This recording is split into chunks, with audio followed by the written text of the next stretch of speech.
Immanuel, Tuhan beserta kita.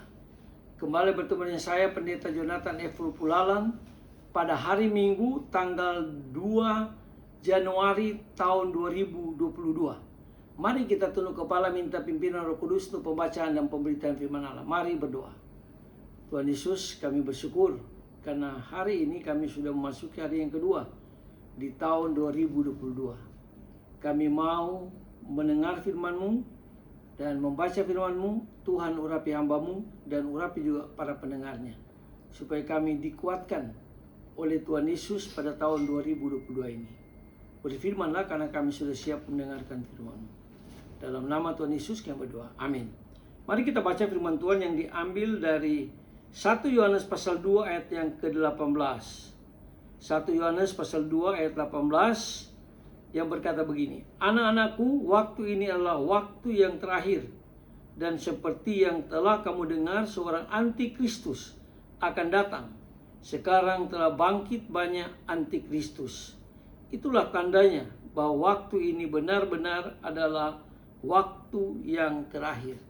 Demikian firman Allah. Yang berbahagia kita yang membaca, mendengar, dan melakukan firman Allah.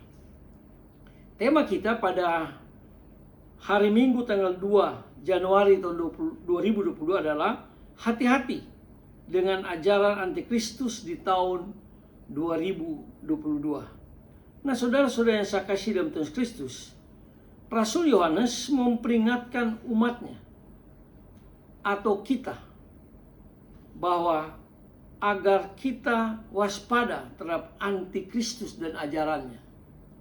Mereka adalah orang-orang yang menyangkal Yesus sebagai Kristus, menyangkal Bapa dan menyangkal Anak, serta menyangkal Roh Kudus. Lalu mereka mengingkari Yesus sebagai Allah yang telah berinkarnasi menjadi manusia. Nah, saudara-saudara yang saya kasih dalam Tuhan Kristus, para penyangkal ini atau antikristus ini disebut juga sebagai pendusta yang membawa penyesatan. Nah, Rasul Yohanes sekaligus mengingatkan kita bahwa kehadiran pendusta bisa muncul dari tengah-tengah jemaat atau dari tengah-tengah orang yang percaya itu sendiri. Layaknya musuh dalam selimut. Nah, saudara-saudara yang saya kasih dalam Tuhan Kristus, sebab itu umat Allah harus saling mengingatkan dengan rendah hati dan lebih terbuka untuk mendengarkan suara Roh Kudus, suara firman Allah yang terus mengajarkan kebenaran kepada kita. Sebab antikristus akan luar biasa di tahun 2022 ini. Nah, saudara-saudara yang saya kasih dalam Tuhan Kristus, dalam kisah Injil, Yohanes memberikan kesaksian dan penjelasan identitasnya dalam kaitan dengan Yesus. Ia merendahkan diri di hadapan Yesus dengan mengatakan, membuka tali kasutnya pun aku tidak layak. Nah, saudara-saudara yang saya kasih dalam Tuhan Kristus, pada zaman ini tugas membuka tali kasut merupakan tugas seorang hamba terhadap tuannya. Dengan ini Yohanes menegaskan identitas dan tugasnya di hadapan Tuhan, yaitu atau yakni sebagai seorang hamba yang kecil, namun pelayanan dalam kerendahan hati itu membuahkan hasil yang besar.